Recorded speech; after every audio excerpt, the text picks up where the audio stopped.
Bienvenidos a 360 grados, una visión global de la noticia, un espacio para debatir todo lo que sucede en Colombia y en el mundo. E iniciamos hoy 360 hablando de una nueva organización criminal descubierta en Colombia, pero paradójicamente que está dentro del propio sistema judicial. Y nos referimos al llamado cartel de los jueces, el cual está conformado por diversos funcionarios judiciales que arreglan procesos y otorgaban beneficios cobrando entre 5 y 50 millones de pesos.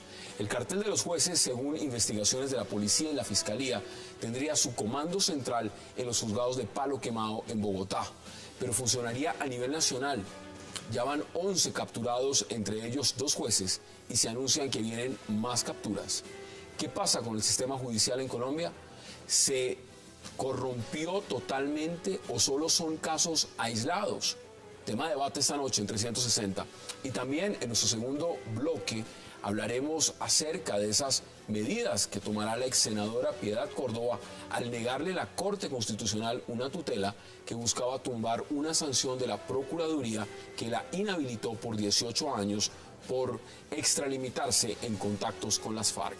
Piedad Córdoba anunció que acata el fallo de la Corte, pero que irá a la Comisión Interamericana de Derechos Humanos para reversar la decisión y volver a la arena política. ¿Qué pasa con el caso de Piedad Córdoba y por qué crea tanta controversia en Colombia? Tema de debate en 360 y no se muevan, que ya en segundos le damos la bienvenida a nuestros invitados.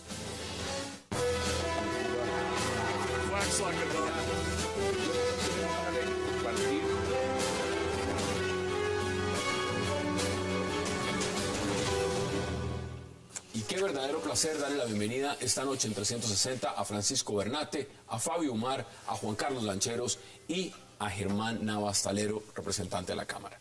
Qué placer y gracias por aceptar esta invitación como siempre. Muchas gracias por la invitación. Mire, esto es un tema que por donde uno lo mire vale la pena debatirlo a fondo.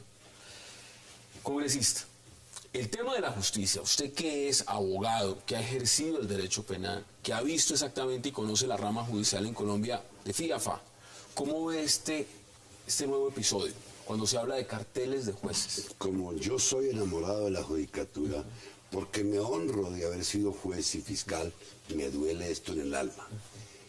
Y pido que si les prueban lo que hicieron, les apliquen todo el rigor de la ley. Porque yo creo que la solidaridad de cuerpo que otros invocan para que no los juzguen, en mi caso y en el de no opera así. Que la mayoría de los jueces son dignos, son honrados, cumplidores con su deber. Si hay uno que se salga de la mano del redil, hay que sancionarlo con todas las de la ley, que les caiga todo el peso de la ley, porque están ensuciando uno de los elementos de los cuales habla la democracia y es la justicia. Yo no voy a pedir aquí ninguna clemencia para ellos, pido un proceso justo, pero si lo hicieron, que les apliquen el máximo de la pena, porque no se puede manchar una justicia noble como la nuestra con actitudes como esta. Y en esto me diferencio de aquellos que defienden el fuero penal militar para buscar que a sus compañeros que le faltaron a la obra militar no les hagan nada. Yo en este caso me pongo en la posición de hincha de la justicia para decirles, si lo hicieron mal, que la paguen completica. Bueno, ahí está la posición. Francisco, usted va mucho a los tribunales, va a Palo Quemado, tiene que estar allá como Fabio, por ejemplo. Viven realmente viendo el derecho penal. ¿De qué tamaño es esta crisis? Y esto que estamos viendo, carteles de jueces. Bueno, en efecto es un asunto doloroso, como lo decía el representante, es una cuestión muy difícil, pero yo quisiera, digamos, someter al debate lo siguiente. Yo pienso muy altamente de nuestros funcionarios. Son funcionarios estoicos, son funcionarios que traen unas condiciones muy difíciles, son funcionarios que realmente se enfrentan a condiciones muy difíciles y uno percibe un altísimo nivel de compromiso, un altísimo nivel de honestidad. Yo quisiera traer un elemento nuevo a colación. Estas personas que están siendo sindicadas hoy son las personas que día a día envían a los más peligrosos delincuentes a la cárcel. Luego, uno puede suponer que detrás de esto hay una vindicta, hay una revancha, hay algo raro detrás de esto, yo preferiría pensar cualquier cosa de ese estilo antes de pensar de la necesidad del funcionario. Sobre todo que aquí sabemos en qué terminan estos escándalos y estos carruseles y todo. Esto no termina en nada. Pero bueno, si fuese así, se habla de 123 denuncias. Eso no es absolutamente nada si comparamos que año tras año entra 1 millón de procesos solo a la justicia penal. O sea, no representa ni siquiera el 0.0001. 11 funcionarios capturados de más de 50.000 funcionarios que pertenecen a la rama judicial. Es decir, esto no es representativo, no hay que magnificarlo, no hay que, absolutamente no hay que verlo en su justa proporción. Es un hecho aislado, es un hecho menor y estamos frente a personas que se presumen inocentes, personas por cuyo trabajo se ven expuestas a este tipo de sindicaciones. Yo quiero pensar que son inocentes y reivindico la labor judicial en Colombia. Fabio, tiene usted la palabra. ¿Cómo lo ve? Mire, es un día triste para la justicia. Estoy de acuerdo con el profesor Bernate en que es posible que aquí haya temas de venganza. No es, digamos, descabellado pensar eso. Pero esta mañana lo hablaba con una fiscal delegada ante el tribunal, quien me decía que esta investigación lleva más de 2 años y que están completamente seguros de obtener condenas en estos casos. Lo cual entristece a los que vivimos día a día y a los que nos gusta lo que hacemos. Estoy más tiempo en los juzgados de Palo Quemado y en general en los juzgados que en mi propia casa, y pues para los que hemos trabajado en esto ya hace mucho tiempo, pues realmente es un día lamentable. Ver a jueces que siquiera haya una mácula sobre su nombre, pues es lamentable, es triste, y desearles toda la suerte, esperar que puedan, digamos, mantener incólume su inocencia, su presunción de inocencia, pero comparto las palabras del representante, si se prueba que esto es real, pues esto sí es un día gravísimo. Lo que esto gravísimo. significa, mire, Juan Carlos, bienvenido. Aquí no solamente hemos tenido que pasar por el tema de los falsos testigos y la fiscalía para empezar a destapar otra olla. Falsos jueces, pues no jueces, carteles de jueces que están tomando decisiones. Le voy a dar un ejemplo. Coger a alguien de altísima peligrosidad y sencillamente a través de un soborno, de una coima, no darle a esta persona una detención preventiva, sino mandarlo a la casa, casa por cárcel. Eso es solo uno de los ejemplos de los muchos que voy a estar citando. ¿Usted cómo ve lo que está pasando con la justicia en Colombia? A ver, es que yo creo que partamos de la base que la corrupción es el cáncer de esta sociedad. En Colombia, en el planeta entero, pero en Colombia es muy complicado. Y no podíamos pensar que alguna de las ramas del poder público estuviera exenta de ella. Es decir, lo extraño era que no hubieran salido casos de corrupción en la rama judicial. Ahora, que uno pueda entrar a generalizar, pues ciertamente no. Sería un error. Sí, sería un error. Y además porque con eso uno le hace un muy flaco favor al Estado de Derecho, porque es de legitimar las instituciones que están llamadas justamente a hacer valer el derecho que nos rige a todos. Pero efectivamente, corrillos adicionalmente uno escucha que efectivamente tal juez están cobrando tal precio, o que un determinado proceso para que llegue al tribunal vale tanto, que el nombramiento de Pepito de Perencejo como candidato a la corte, o candidato al consejo, o candidato al tribunal, o candidato al juzgado, ese tipo de cosas se ven.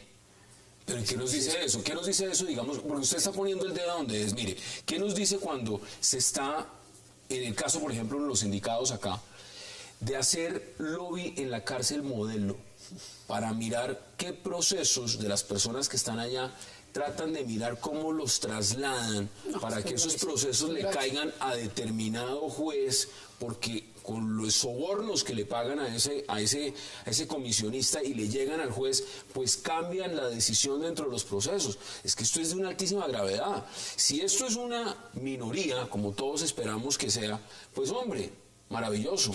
Pero esto que está pasando usted lo pone en contexto.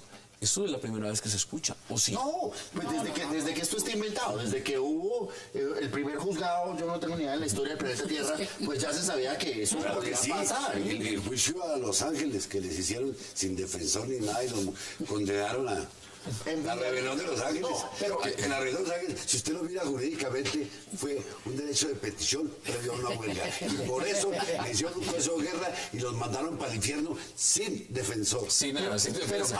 agreguemos una cosa que es importante. Siempre que hay un debate jurídico, hay un ganador y hay un perdedor.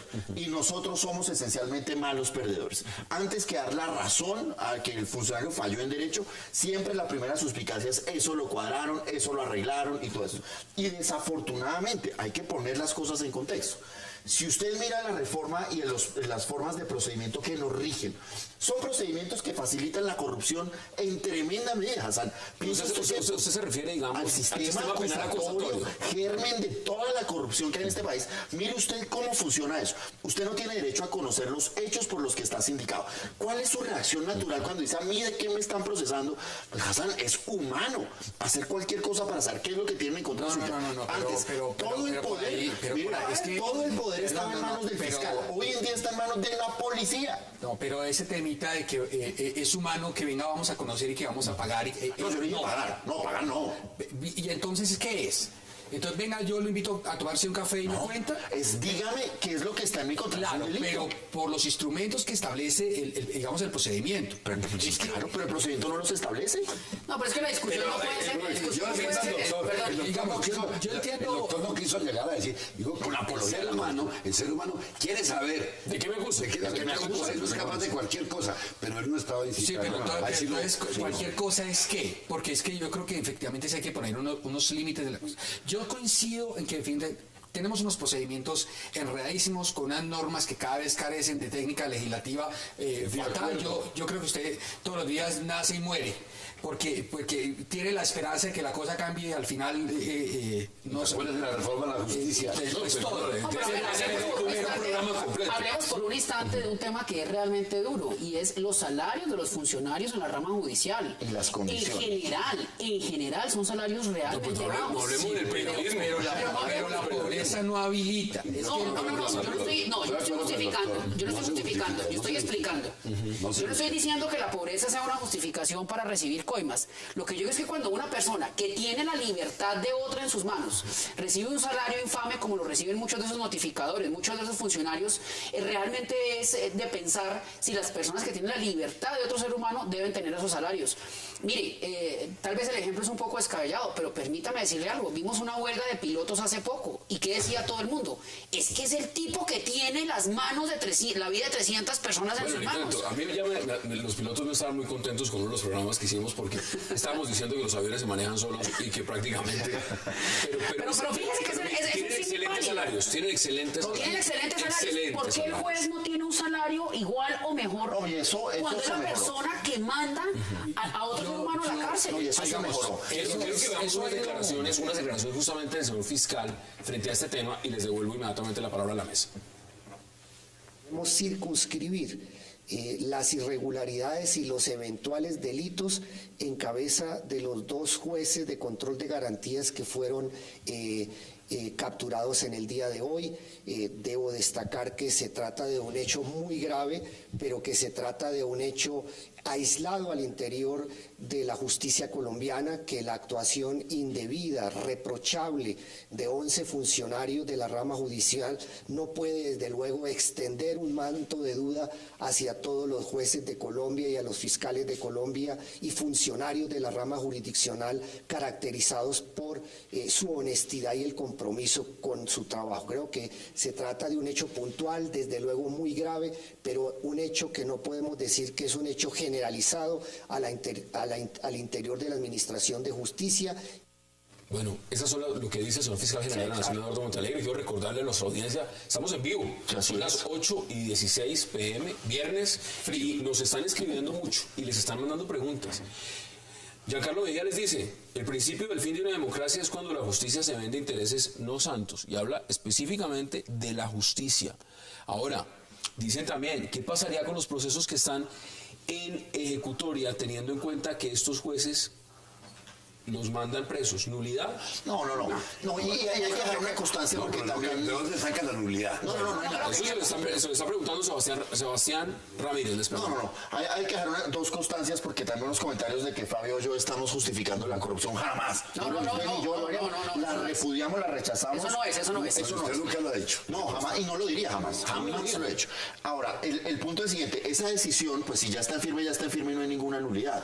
Y frente a la primera apreciación naturante, si hay algo costoso para una democracia, es la justicia. Pero no podemos hacer de la excepción una generalización. Esto es un hecho aislado, son personas que se presumen inocentes, son personas que están expuestas a un altísimo riesgo de ataque por 1000 frentes. Yo sí pienso que son inocentes, yo sí los pienso. Eso es un punto valioso. Tengo que ir a la pausa, pero les voy a dejar en el aire uno de los ejemplos. Mire, hace un mes el juez tercero de descongestión en Cúcuta, Carlos Javier Bernal, le dio casa por cárcel y una multa de 100.000 pesos al señor alias Solarte. ¿Quién es alias Solarte? El principal secuestrador del ELN en el sur de Bolívar, que además, después de que le dieron esa belleza de sanción, pues se fugó. Se fugó. Y voy a darles más ejemplos. Vamos a la pausa en 360 y ya regresamos.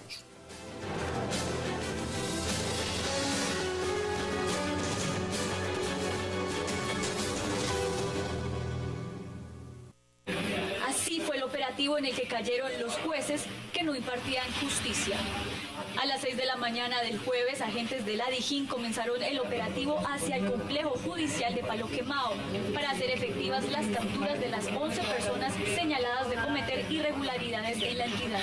Tras una revisión detallada de los documentos, un comando de 30 agentes irrumpió en las instalaciones para proceder con la detención en sus propios despachos de los funcionarios acusados de alterar procesos penales con el fin de favorecer presuntamente a los implicados.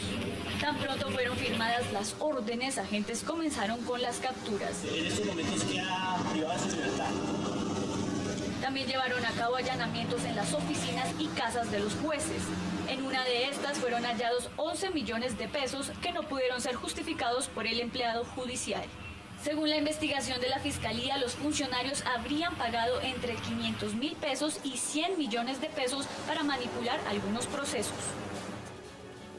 Regresamos a 360. Miren, yo les voy a recordar, porque ustedes, con que yo diga el nombre, ustedes se acuerdan. El caso del cebollero. ¿Qué tal esa? Bueno, el caso del señor Fritanga. El caso del indio, socio Felipe Sierra. Libertad, se fugaron. Y luego vemos la película de lo que está pasando. Muchos dicen, ¿y esta gente movió plata o no movió plata? Pues Mira, claro, movió plata. perdóneme que le quite la palabra. El problema es en la ley, que le da demasiadas facultades a una sola persona respecto a la libertad y las limitaciones son mínimas. Yo creo que el legislador debía de poner límites exactos, como existía en el sistema anterior. Si no se hará estos ¿Usted es presupuestos... crítico de este sistema también penal acusatorio o le A parece mí que el es mejor? sistema me gusta, pero nunca lo pusieron a funcionar como debía de ser. Pero es que, mire, parte de la base... Acá hay un fanático del... Sí, gran defensor, 10 años defendiendo. No, por eso. No, el sistema es bueno. Lo que pasa es que quien lo montó no era penalista. Es cierto. No tenía ni idea de eso. Pequeño detalle. Ni idea de eso, ni idea de eso. Lo improvisó el señor Osorio. ¿Puertorriqueño? sistema. Aquí lo montaron entre el doctor Granados y el doctor Osorio, que eran los que nos llevaban a todos a Puerto Rico a mirarlo in situ. Eso sí. Pero es que el doctor Osorio no era penalista. De pronto, si esto lo hubiera montado una persona como Alfonso Gómez Méndez o el mismo fiscal actual, hubieran tenido otra visión. Entonces se montó a las carreras con la ayuda de los norteamericanos. Y por eso quedó mal montado. A usted ya se le fueron aquí encima por el tema de los salarios. Pero, sí, seguramente. Pero también le voy a agregar un elemento. Porque no es solamente la crítica. Es, bueno, ¿y cómo corregimos esto?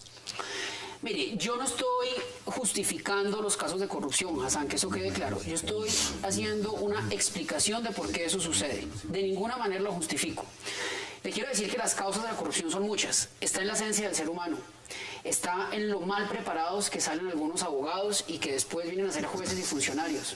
Está en la cantidad lamentable de universidades de garaje que preparan abogados de pésima calidad. Está en los malos salarios, en las malas infraestructuras que gobiernan la rama judicial. ¿Es Palo Quemado no hay ascensores? No, pero es que sí, es verdad, pero es que ese no es el problema. Le quiero decir, es que es verdad que no hay ascensores, pero le quiero decir, en un lugar que recibe 3 o 4 mil personas al día, no hay baños muchas veces. Entonces, si esa es la calidad de justicia que tenemos, no es de extrañarse que esto pase. No es de extrañarse. Mire qué hizo México para luchar de frente contra el tema de la corrupción tan dura que se está viviendo en la lucha contra el narcotráfico que tienen. Lo primero que hizo que fue subir el salario de los jueces de manera inmediata. No, y nosotros también lo hicimos. Usted se acuerda de los 90. Se trató de hacer una reforma a la justicia, Juan Carlos, y esa reforma a la justicia sabemos dónde quedó. Sabemos dónde quedó y la urgencia que hay de hacerla. La gran pregunta es, bueno, ¿y cuándo le vamos a meter mano a la justicia? Porque es que a esta mesa han venido personas, y no una, varias, con un tema y una crítica al sistema judicial desde todos los ángulos, empezando porque han estado presas, privadas de la libertad con falsos testigos, y le han fijado la responsabilidad a la Fiscalía. Y fácilmente lo que nos vamos a encontrar ahora es otros que van a venir diciendo, no, pero es que lo mío fue un peor, ni siquiera fueron falsos testigos, es que fue un juez. Es que fueron, este antecedente, ¿cómo lo vemos? Porque hay críticas en el IMPEC, hay críticas en la Fiscalía, ahora hay críticas con los jueces. ¿Qué nos dice esto del sistema judicial? Estábamos conversando sobre ese tema. Esto pasa en Bogotá. Entonces, comienza a enumerar ciudades, a ver usted qué cree que pasa. No, pues en Quibdó. Entonces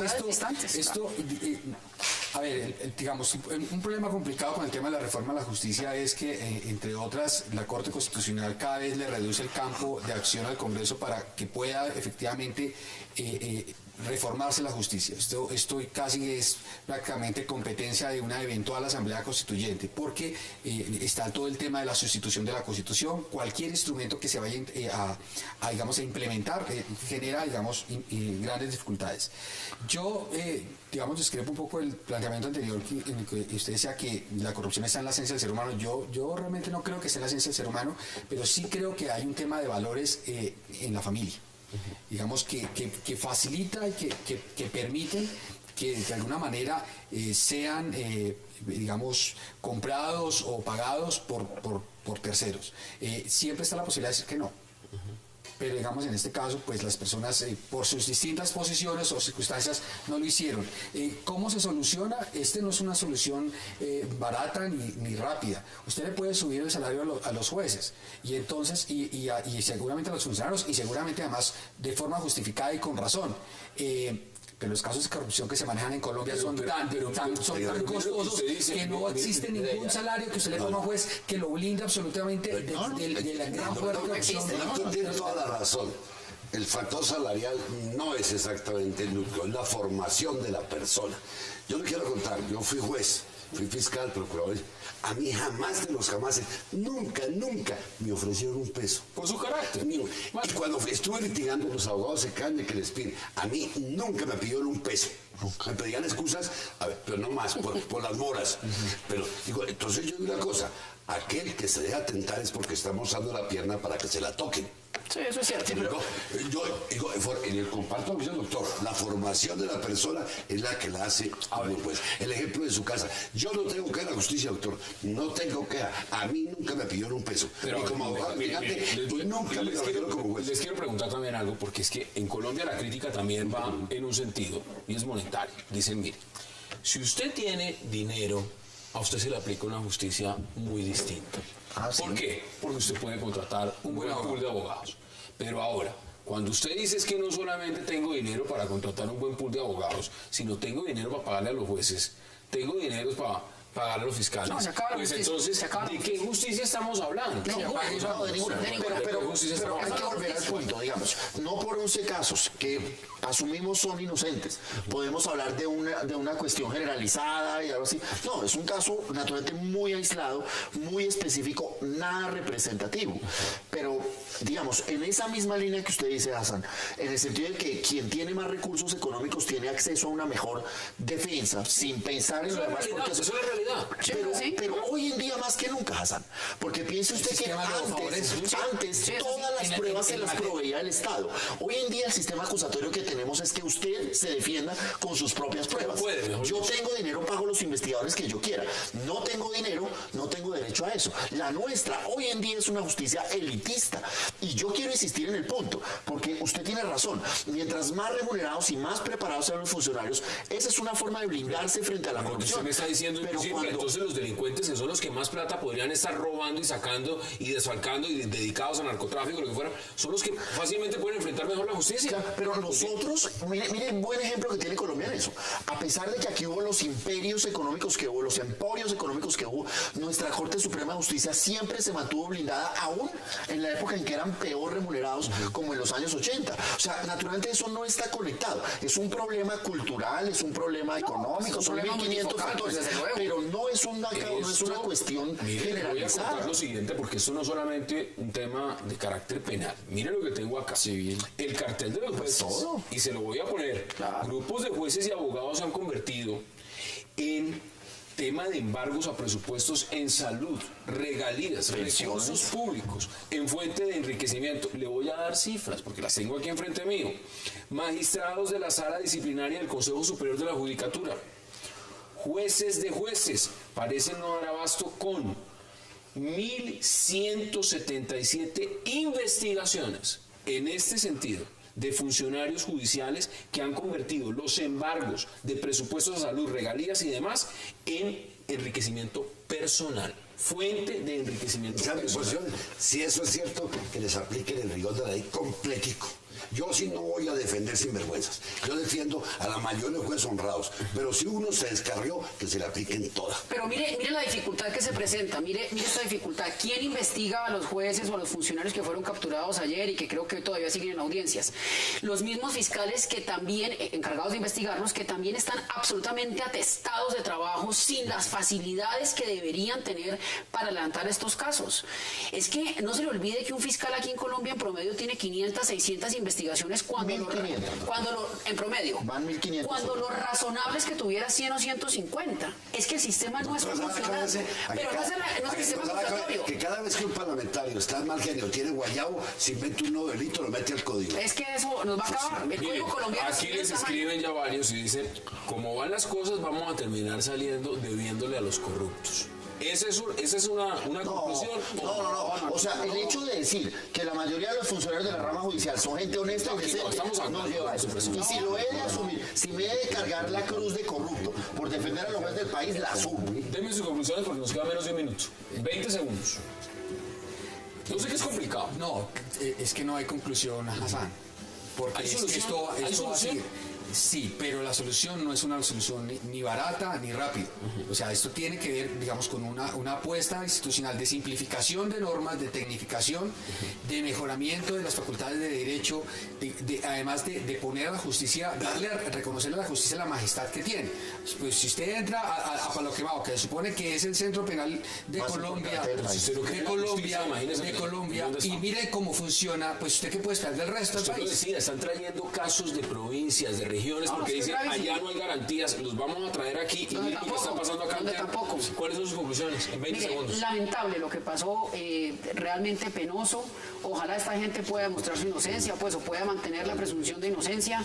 Si no puede hacerlo, pues tienen que pagar con todo lo que pueda el Estado perseguirlos, y hay que trabajar mancomunadamente en que esto salga adelante. Mejores salarios, mejores universidades, mejores litigantes, mejor infraestructura sobre todo. Mire, le voy a dar la conclusión, representante, pero lo más preocupante de esto que estoy leyendo acá es que estos carteles de jueces y abogados estarían apropiando mediante distintos mecanismos de recursos de pensiones, de educación, de planes departamentales de agua y de creciente de regalías. Es decir, esto es gravísimo. Deme sus conclusiones en 20 segundos. Yo coincido con todos, es necesario ponerle seriedad al estudio del derecho y que haya un examen de Estado para que el sujeto, una vez termine en su universidad, así le den cum laude, el Estado lo someta a un riguroso examen, como acontece en la mayoría de los países del mundo.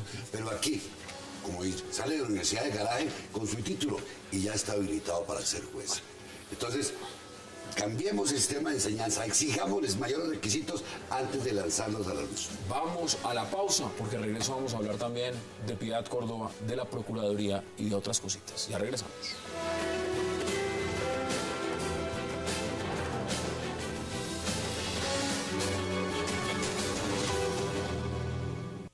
La Corte Constitucional ratificó y dejó en firme la competencia del Procurador General de la Nación sobre la sanción disciplinaria a la exsenadora Piedad Córdoba. La Corte Constitucional reiteró que conforme a la Constitución Política, la competencia para investigar y sancionar disciplinariamente a los congresistas corresponde al Procurador General de la Nación. La Corte se pronunció dentro de la acción de tutela presentada por la ex senadora Piedad Córdoba contra la Procuraduría General de la Nación al haber sido sancionada con destitución e inhabilidad general para ejercer cargos públicos por el término de 18 años. El alto tribunal señaló que aunque ese organismo negó el amparo de la tutela presentada por la excongresista, será el Consejo de Estado el que defina esta situación. Por lo anterior, la Sala Plena confirmó el fallo de instancia en el sentido de negar el amparo. Sin embargo, dejó en claro que esta decisión se circunscribe únicamente a los problemas jurídicos examinados, de manera que no comprende la valoración sobre aspectos de orden procedimental, sustantivo, probatorio o de cualquier otra índole relacionados con el trámite disciplinario seguido en contra del accionante, ni versa sobre la eventual invalidez de las pruebas recaudadas o la proporcionalidad de las sanciones impuestas a la peticionaria, asuntos que, además de no haber sido objeto de reproche en sede de tutela, habrán de ser debatidos al interior del proceso contencioso administrativo que se encuentra en trámite en el Consejo de Estado. La ex senadora, después de conocer este pronunciamiento, ha indicado que acudirá a instancias internacionales, pues insiste que el Procurador General de la Nación no es competente para destituir o sancionar a congresistas que fueron elegidos por voto popular. Regresamos a 360. Fabio Mario, ¿qué dice usted de la decisión de la Corte Constitucional? Mire, me parece que la Corte está actuando en derecho. Las cosas hay que decirlas como son. Esa es una facultad, gústenos o no, que tiene el procurador en virtud del diseño constitucional que tiene Colombia, pues que se plasma en la Constitución del 91. Las facultades del Procurador General, no de la Procuraduría General como institución, de destituir a funcionarios públicos, como es el caso de la ex senadora Córdoba, pues está plasmada en la Constitución y encuentra un respaldo jurisprudencial en pronunciamientos de la Corte Constitucional pues de vieja data. Otra cosa es que uno piense si una persona, un funcionario, en este caso el procurador, puede destituir e inhabilitar a una persona que ha sido elegida popularmente. Esa es la pregunta de fondo. Por miles o por cientos de miles, por ejemplo. Pues claro, es que él podría destituir a una persona que tenga 2 o 3 millones de votos. La pregunta es si eso puede o no suceder. Hoy en día en Colombia ese debate está decantado y eso sucede y puede suceder. Otra cosa es que nos sentemos y rediseñemos la Constitución. Y todos, por supuesto, me imagino muy respetuosos de las decisiones judiciales y más de un alto tribunal en Colombia. Por supuesto. Dice la ex senadora Piedad Córdoba, yo respeto el fallo de la Corte Constitucional, más no lo comparto. Pero agrega un elemento, el país no puede estar bajo el control de la Procuraduría. Ahí hay un debate. Sí, hay un debate. Ahora, y ella lo amplía, dice, no importa quién sea el procurador. O sea, es la figura del poder del procurador. Ahora, ¿usted está de acuerdo con esa posición o no? Perfectamente. Mira, este es un país que se quedó sin Congreso. Se quedó sin Congreso porque es un Congreso asustado. Es un Congreso asustado. El Congreso, pero bien pago. Como lo mismo que los muchachos de la Corte, que el fiscal general. Lo mismo que todos. Lo mismo que todos. Porque es que lo que pasó, la devolución de lo quitado, no fue por culpa del Congreso, sino de los magistrados, del Procurador General, del fiscal. Ellos fueron todos a pedirle allá al presidente, lo vimos nosotros. Ellos fueron. ¿No fueron los congresistas? No, señor.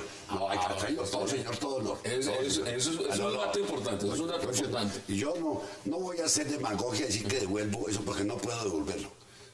Porque el pagador le tiene que pagar a usted una suma, esa. Y usted no le... no.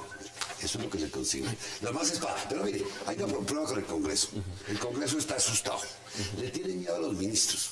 ¿Por qué le tienen miedo a los ministros? Porque si no les votan como ellos quieren, no les dan lo que están pidiendo ellos. ¿A todos los ministros o a alguno en especial?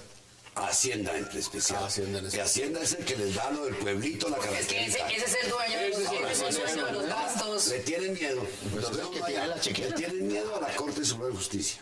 Eso es pánico que le tienen miedo a los parlamentarios. Le tienen miedo al Consejo de Estado. Y ahora salió el super, que es el procurador, y todos le tienen miedo. ¿Qué podían hacer?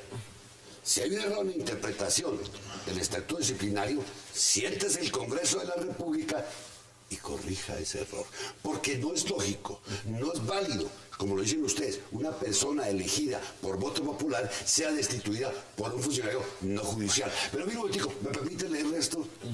Aquí está la Convención Americana sobre Derechos Humanos. Ahí, la ex senadora Piedad Córdoba aquí va está. para allá, pero mire, veamos qué dijo primero el procurador, porque el procurador también habló del tema. Él dice que la ley está vigente y punto, y él tiene razón. ¿Qué dice el procurador? ¿Qué hacemos?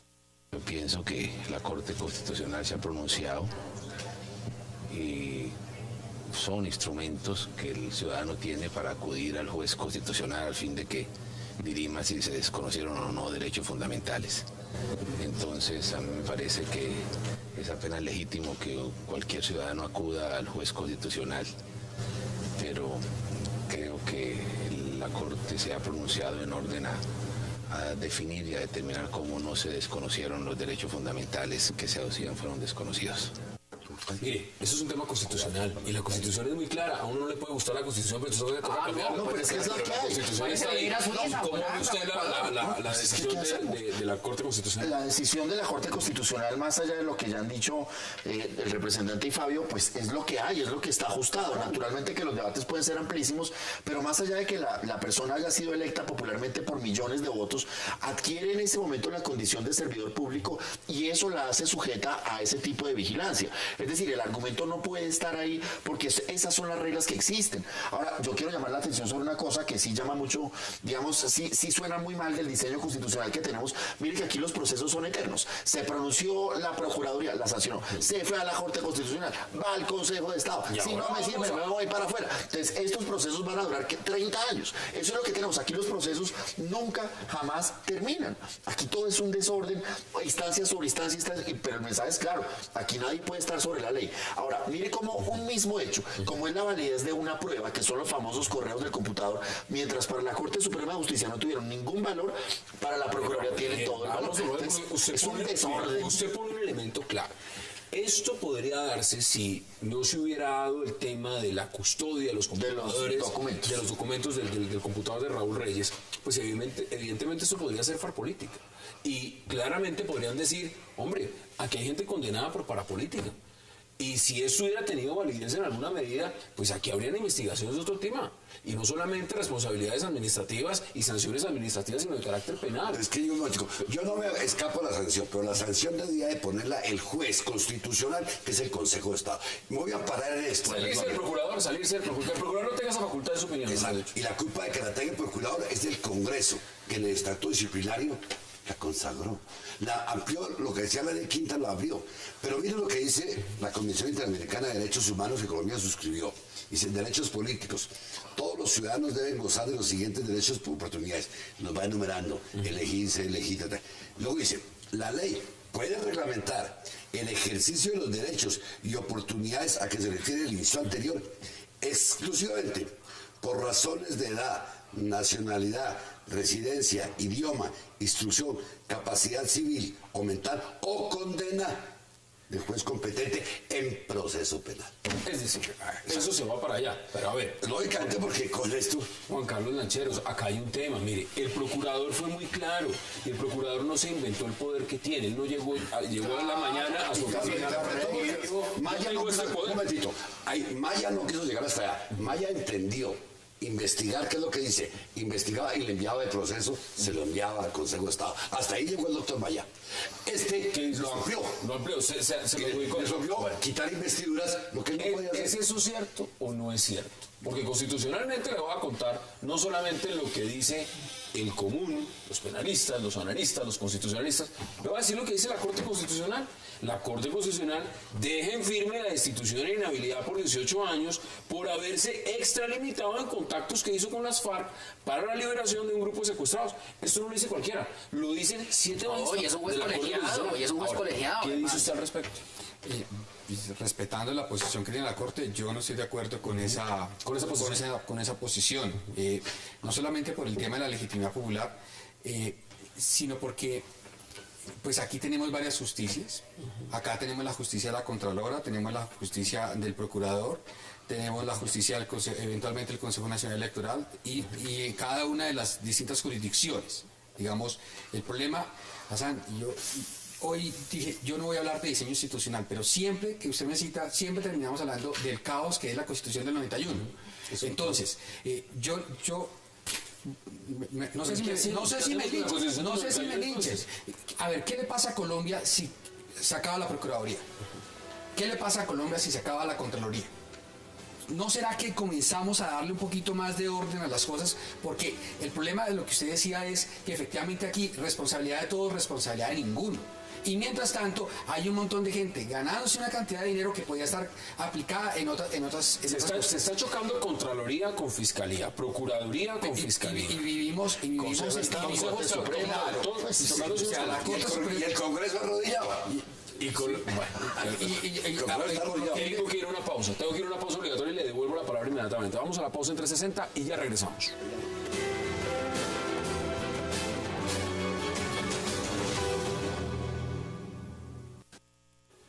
Respeto fallo de la Corte Constitucional, mas no lo comparto. El país no puede estar bajo el control de la Procuraduría, sea quien sea el procurador. Creo en el derecho, en el corazón y la razón. Por eso iré a sistemas de protección de derechos humanos. No estoy muerta políticamente. Sueño con un país mejor y lucharé por construirlo. Esa es la manera más hermosa de hacer política. Regresamos a 360, estamos en vivo, son las 8:48 p.m. hora de Bogotá, Quito y Lima, y por supuesto agradecerles a todas las personas que nos están viendo y escribiendo desde todas las regiones del país y que nos ven a través de la señal de Cable Noticias. Mire, dice Piedad Córdoba en su Twitter: no estoy muerta políticamente. Y yo quiero preguntarle lo siguiente: si en este momento ella no estuviera inhabilitada para hacer política y decidiera lanzarse al Senado y pudiera hacerlo, al Congreso, a Cámara, al Senado, ¿cuántos votos cree usted que le podría quitar a los liberales, a un montón con Marcha Patriótica? Uno puede estar de acuerdo o no con lo que ella postula, pero uno no puede desconocer que es una persona que tiene una fuerza electoral importante. Claro. Pero también hay que decirlo, le asiste la razón en la que está diciendo, políticamente muerta está. No, es que la única forma de hacer política no es hacerse elegir. Ella puede acompañar un proyecto, puede hacer un discurso, puede hacer lo que usted quiera. ¿Qué está haciendo? Por supuesto, entonces políticamente no está muerta. Yo no comparto ninguna de las tesis que ha expuesto o que expone la ex senadora, que eso quede claro, pero estoy totalmente de acuerdo con ustedes. Imagínense, donde ella se lanzara, póngase en el escenario que no estuviera inhabilitada y que se lanzara mañana. No, ¿Cuánto se lleva un montón de votos del polo, de todas estas cosas de la izquierda que no sabemos bien dónde se ubican, y del Partido Liberal se llevaría un montón de votos. Ella sería una mujer que tendría una cantidad de votos. No comparto su ideología en absolutamente nada, pero eso no quiere decir que uno no diga que es una actora políticamente retomo lo que escribió la ex senadora en su cuenta de Twitter. Políticamente ella dice: no estoy muerta. Es que el mismo Consejo de Estado lo dijo. La Corte Constitucional lo dijo. Lo que pasa es que el camino es atacar la nulidad por eso, pero allá, no acá. De verdad que ¿esto pasa en el Consejo de Estado? Ya hay un proceso en el Consejo de Estado que toca ese tema.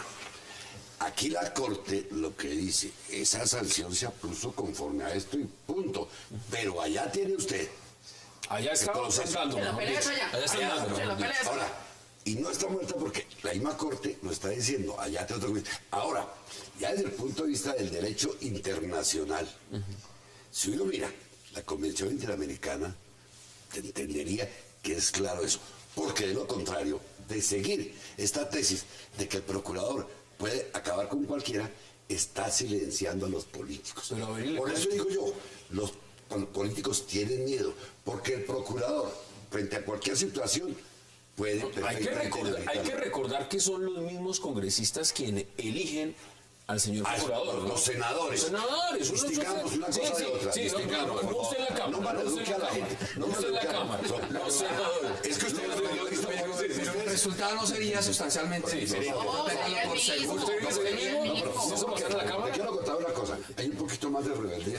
Sí, pero la mermelada no solamente funciona en el gobierno. Representante, usted sabe que la mermelada no solamente funciona ahí. No, yo sé. Pregúntele al ministro de Hacienda. Pregúntele.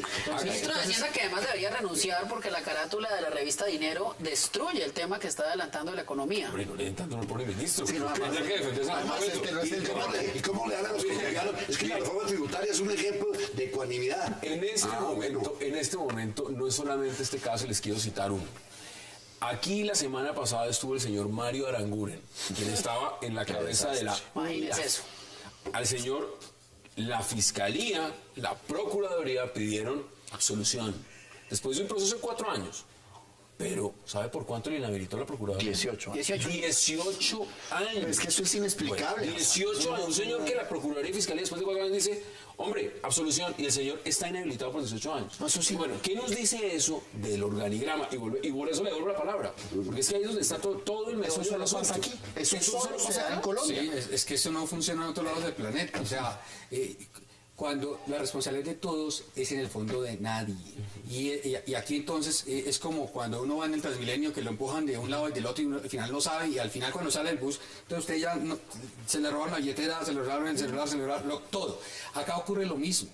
Entonces, parte, digamos, de acabar con este sistema de corrupción del cual usted comentaba al comienzo, tiene que ver con eso, con simplificar las cosas, con simplificar las normas, con darle claridad a los ciudadanos realmente de qué es lo que nos está rigiendo a todos. Porque es una constituyente. Pero sí, pero tal vez por unas razones diferentes a las que, digamos, la gente o el partido uribista o lo que sea lo está planteando, o las FARC.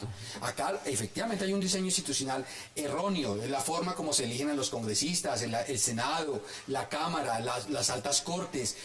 Acá es tongo le dio borondongo, borondongo le dio barrajega, todo el mundo y ya, todo el mundo contento, y realmente que no sabe uno de quién es la responsabilidad. Y yo le digo, por ejemplo, en materia fiscal. Me quedan menos de 2 minutos y medio. Empecemos a resumir. Por eso, digamos, ¿de quién es la responsabilidad de la política criminal del país? ¿De quién es? Del Consejo de Política Criminal que nunca sesiona. Por eso, A ver, pero si por aquí eso. tenemos un Y si al fiscal le va mal, ¿qué puede hacer el Congreso?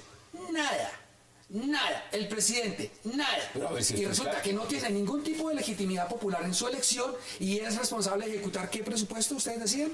2 billones. ¿La fiscalía? 1 billón y cualquier billón de pesos. ¿A quién le rinde cuentas? Además tenemos un fiscal que no está acusando, sino está buscando conciliar. Ahora, deme sus conclusiones en menos de 30 segundos. El Congreso tiene que ponerse en serio con el país, tocar esos temas y modificarlos, pero modificarlos pensando en el país, no en los partidos políticos ni las cuotas burocráticas. A ustedes va a llegar, y ahí me refiero a la Cámara, les llega dentro de poco el chicharrón, que es la reforma a la salud que llega en ambulancia. Si me la llevan así como está, yo no voto esa cosa. No la voto. Va en ambulancia, acuérdense, va en ambulancia. Deme sus conclusiones. Yo no manejo esa ambulancia ni me hago meter ahí con el mismo. No, ahí lo que hay que decir es que desafortunadamente sí hay un diseño muy mal establecido en la Constitución del 91 que multiplicó el tamaño del Estado, creó 1.500 competencias, por eso aquí los procesos nunca terminan, hay 1.500 revisiones, 1.500 tutelas, pero como están las cosas, el fallo de la Corte Constitucional es el correcto, la señora está inhabilitada, pero no está muerta políticamente, ella puede hacer su política por otro camino. ¿Cuándo sabemos? No, pues son 10 años. Bueno. No creo que tanto. ¿Sí? Conclusiones. Comparto lo que han dicho. Realmente, pues la destitución de la senadora le queda, la pelea es en el Consejo de Estado, que es donde debe darla. La Corte Constitucional hizo lo que debía hacer y realmente la arquitectura constitucional colombiana es muy compleja. La tutela ha enrarecido el ambiente, especialmente en el litigio. Y yo creo que ahí hay que sí meterle me mano. atravieso. Yo creo que el problema no es de la tutela. O sea, si hay demanda de tutela es porque la gente también se siente desprotegida. Entonces, por supuesto. Entonces, el problema es distinto. El problema es distinto. El problema es de formación de los jueces, de simplificación del sistema. Se nos acabó el tiempo y, como siempre, qué verdadero placer haberlos tenido esta noche, que hayan aceptado la invitación. Fabio Mar, Francisco Bernate, por supuesto, congresista como siempre, y Juan Carlos Lanchero. A ustedes, gracias por acompañarnos. Recuerden, nos vemos a la misma hora, el lunes, 8 de la noche, por teniendo toda la agenda política de Colombia y del mundo, y este programa en repetición el día domingo y, por supuesto, más tarde en la noche a las 11:30, 10:30. Hasta una próxima oportunidad.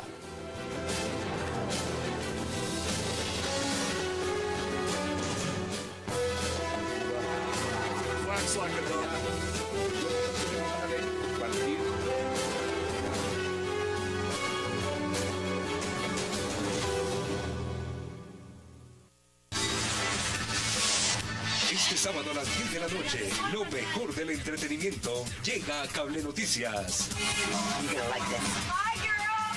Videoclips, espectáculo, moda. Sí, las citas